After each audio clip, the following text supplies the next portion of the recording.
Bonjour à tous, je vous présente la liste Saint-Brieuc Ensemble, une liste faite de talents, des personnalités à l'état d'esprit extrêmement dynamique, comme vous pourrez l'observer dans les différents supports et dans les tracts qu'on a largement diffusés dans la ville.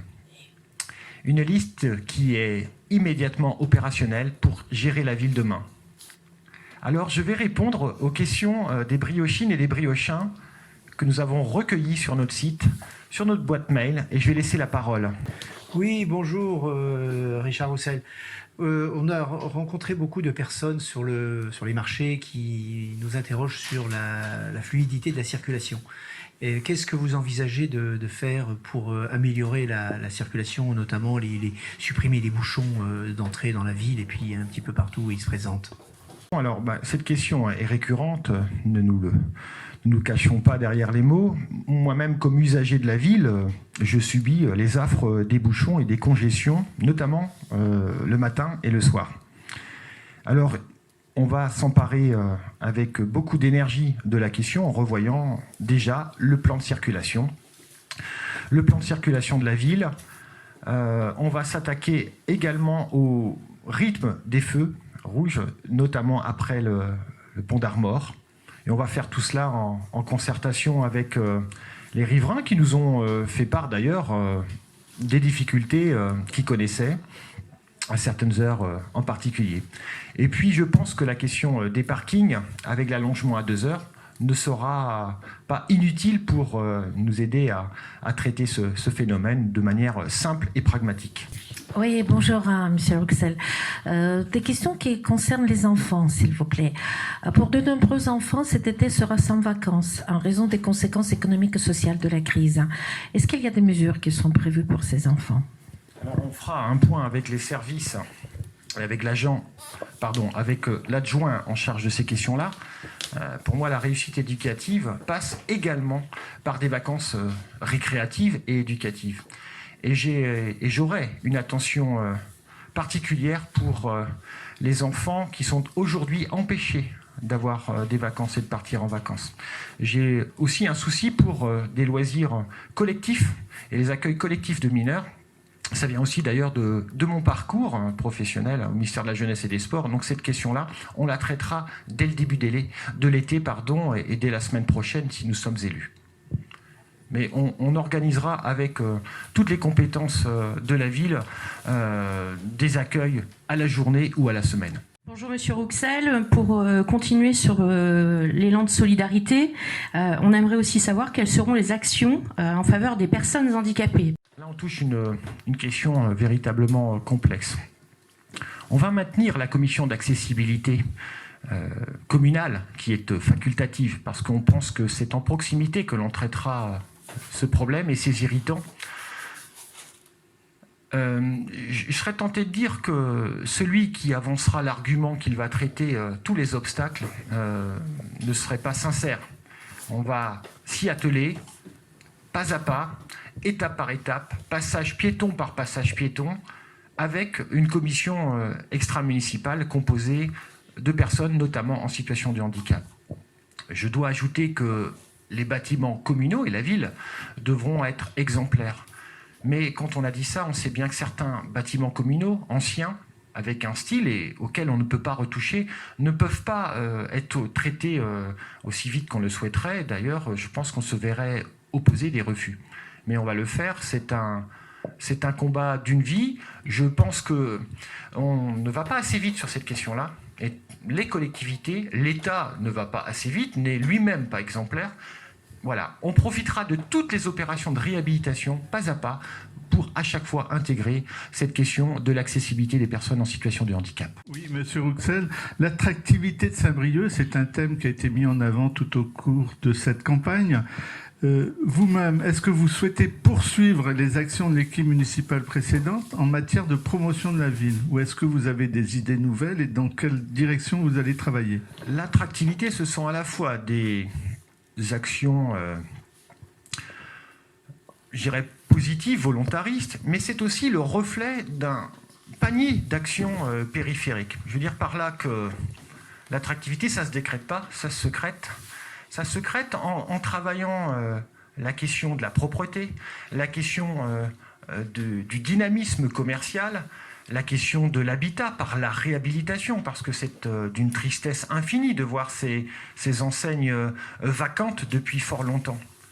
Ça veut dire également qu'il faudra travailler la question touristique au sein de l'agglomération, dont c'est une compétence. Donc on va évidemment prendre le pas de l'action municipale antérieure, où beaucoup de choses ont été faites, les poursuivre et je dirais les amplifier.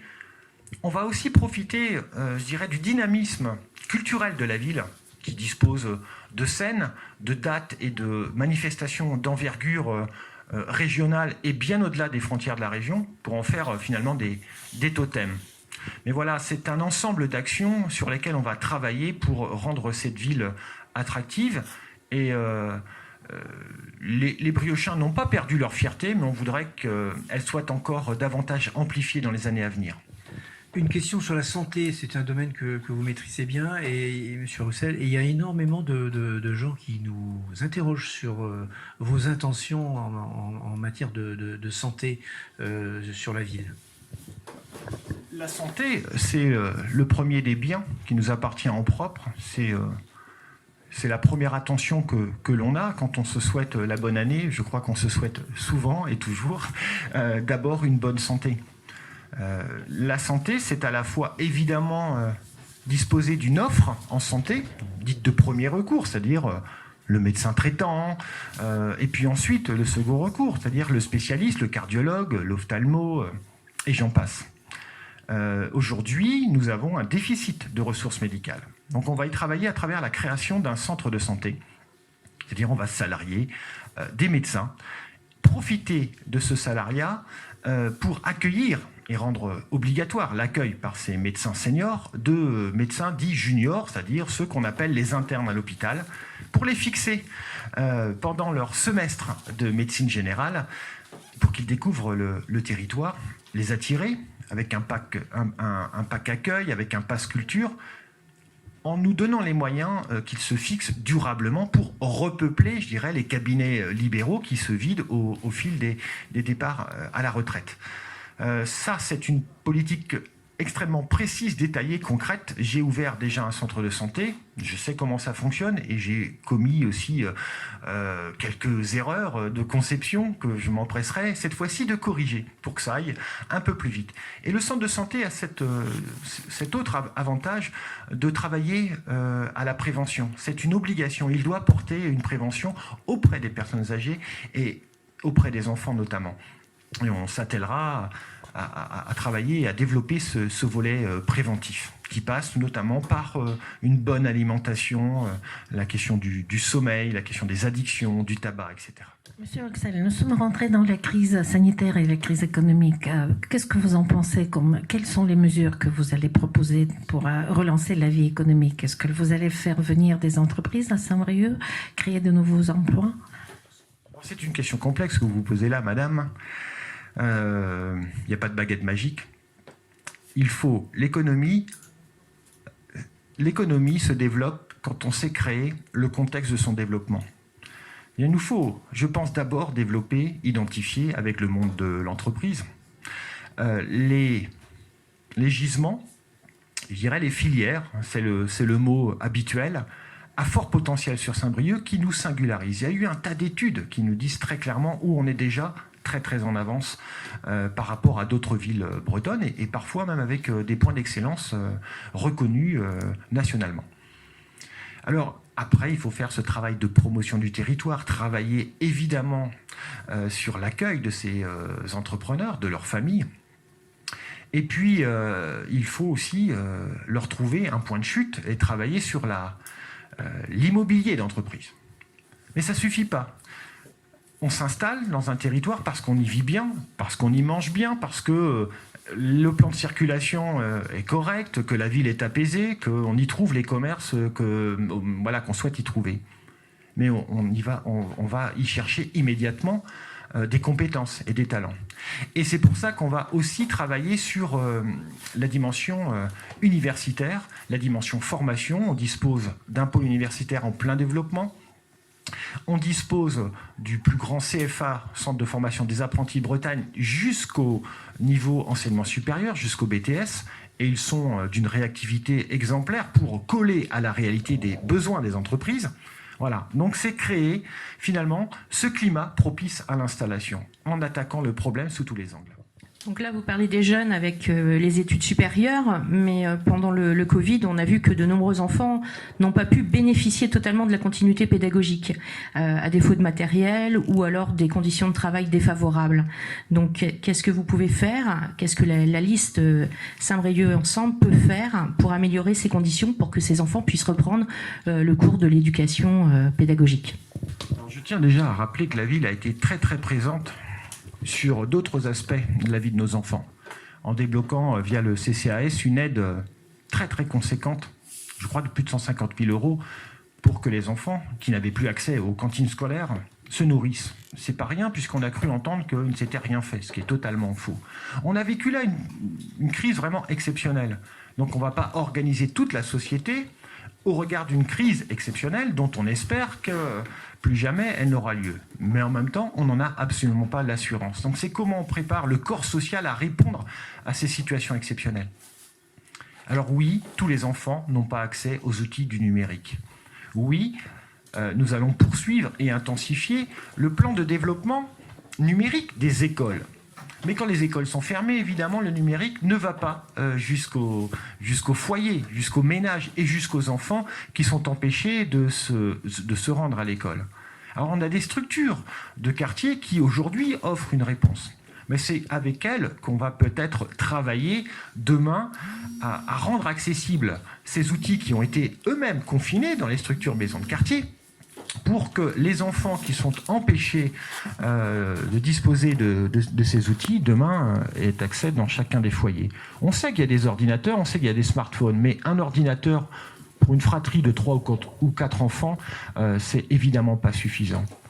Voilà, l'heure n'est pas aux promesses, mais c'est plutôt, là pour le coup, au comment on va travailler demain pour que cette rupture pédagogique ne soit pas aussi importante que celle que l'on a constatée et que les enseignants eux-mêmes ont vécue.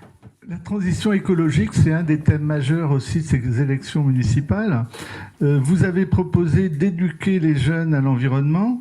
Est-ce que vous pouvez illustrer des initiatives d'éducation à l'environnement, en particulier dans votre programme?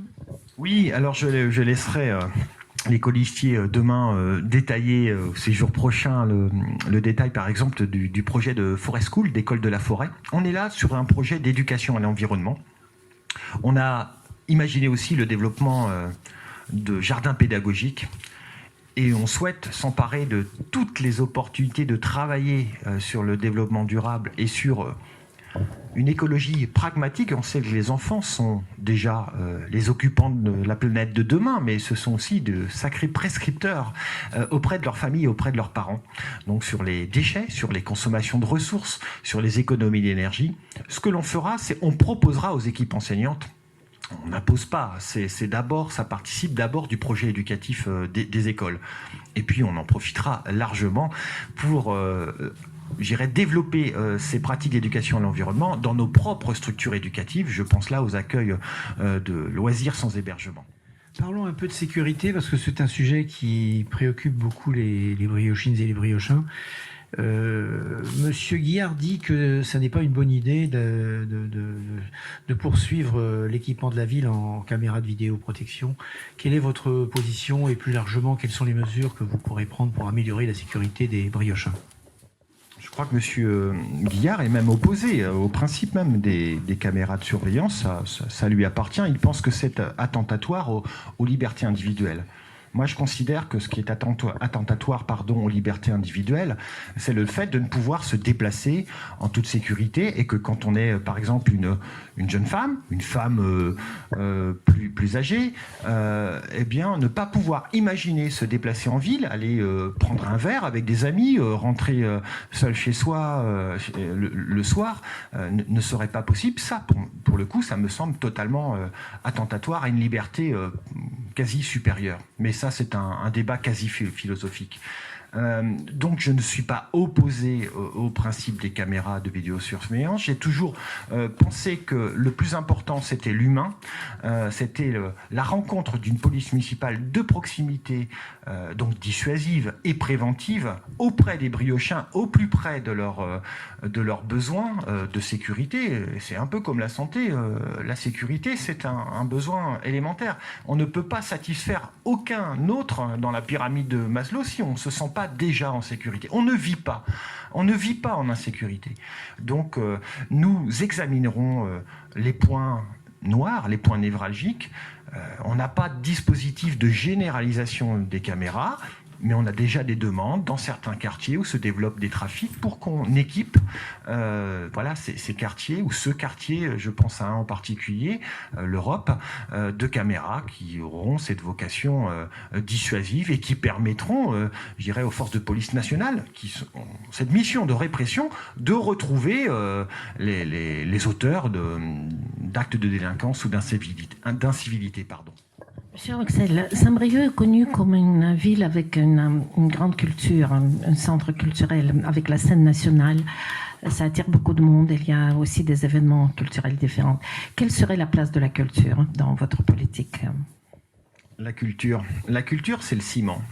La culture, c'est le ciment qui jointe les pierres d'un édifice. C'est une question auquel je ne pourrais pas répondre, ou alors je vais vous me laisser une heure. Voilà, la culture, ça est souvent vu sous le prisme du coût, mais c'est surtout un investissement éducatif, un investissement social, si on s'en donne les moyens et que la culture est accessible. Je pense évidemment aux politiques tarifaires, mais je pense surtout à la médiation, c'est-à-dire ce qui va permettre à quelqu'un qui n'est pas sensible à une œuvre d'aller la toucher du doigt, de la comprendre, de la connaître, de la découvrir, de l'interpréter, d'en faire son analyse et lui donner un sens propre et personnel. Donc la culture, elle est juste essentielle. Il n'y a pas de ville vivante, vivifiante, tonifiante, qui tienne la route, surtout sur une ville-préfecture, sans une politique culturelle ambitieuse. Elle l'est déjà énormément à Saint-Brieuc. On va travailler finalement la question, on va déjà conforter les manifestations, conforter les équipements actuels, et puis avoir une attention particulière sur le musée et essayer, c'est pas essayer, on va obtenir, et nous donner les moyens d'obtenir le label Ville d'art et d'histoire, qui nécessite d'en passer par la création d'autres dispositifs. Vous avez parlé de santé, de plans de circulation, mais pour faire revenir les gens habités alors dans le centre-ville, dans les quartiers, mais aussi dans le centre-ville, vous avez parlé aussi de réhabilitation des logements insalubres. On parle aussi beaucoup de logements intergénérationnels. Y êtes-vous favorable et sous quelle forme, sous quelle forme vous mettrez ces dispositions en place? Je vous remercie pour cette triple question. Donc je suis évidemment favorable au logement intergénérationnel. Il y a des exemples sur Saint-Brieuc qui fonctionnent. La demande n'est pas extrêmement importante, c'est surtout comment demain on accompagnera les demandes de ce type. Donc on les accompagnera d'où qu'elles viennent, où qu'elles soient, et quel que soit le quartier qui pourrait être demandeur.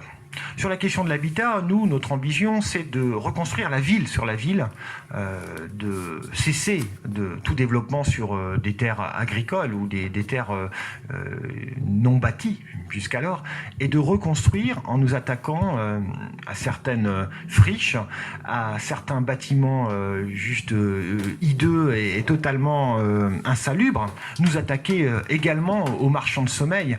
Il y a un vrai problème de dignité et de réhabilitation des logements. Et pour cela, on va commencer dès cet été par réunir l'ensemble des forces vives et l'ensemble des acteurs de l'immobilier. J'entends par là les agences, mais évidemment les promoteurs, Terre et Baie Habitat, l'Office HLM, l'Aglo, les agences dont c'est le métier, pour poser ensemble un diagnostic, et c'est bien la ville qui donne le là, c'est la ville qui donne la direction, c'est la ville qui garde la maîtrise d'ouvrage, mais qui va confier à des opérateurs qui rentreront dans, je dirais, la vision que porte la ville, Et c'est eux qui porteront effectivement cette réhabilitation de la ville sur la ville. Alors ça, ce sera un gros chantier dont on mesurera les premiers effets dans 2-3 ans, évidemment, pour changer complètement la ville sur une décennie. Une question par rapport aux pistes cyclables.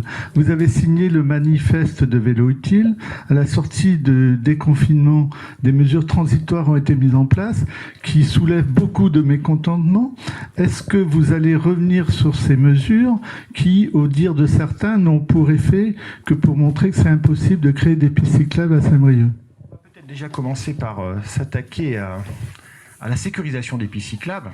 Tous les diagnostics ont été dressés. Monsieur, je vous remercie d'avoir posé la question. On sait ce qui ne va pas et on sait à quel type de travaux il faudrait procéder. Alors moi, j'ai vu dans ces expérimentations des choses plutôt heureuses. Je pense au rond-point d'Ebery-Suite qui nous dit déjà beaucoup de choses sur ce qui vraiment sur la route à suivre. Et puis j'ai vu une chose beaucoup plus malheureuse juste à côté quand on remonte vers la ville. Si vous visez ou les interlocuteurs que vous avez eus, notamment la rue de Trégueux, bon, bah c'est raté, ça marche pas, ça génère du mécontentement, et donc on est des pragmatiques. Il faut y mettre fin et retravailler cette question-là, savoir ce qui peut être retenu de cette expérimentation. Je ne suis pas pour le rejet de l'ensemble du dispositif. Bon, il ne marche pas, il génère des mécontentements. Il y a sans doute des choses à reprendre de cette expérimentation. Il faut peut-être juste entendre les riverains et les usagers du vélo. En tout cas, on portera un plan vélo volontariste, concret, mais qui déclenche pas des hordes comme ça de mécontentement, parce que l'idée c'est de réconcilier tous les usages de la ville et pas de mettre dos à dos le cycliste et l'automobiliste. C'est juste pas possible si on veut vivre ensemble en bonne intelligence.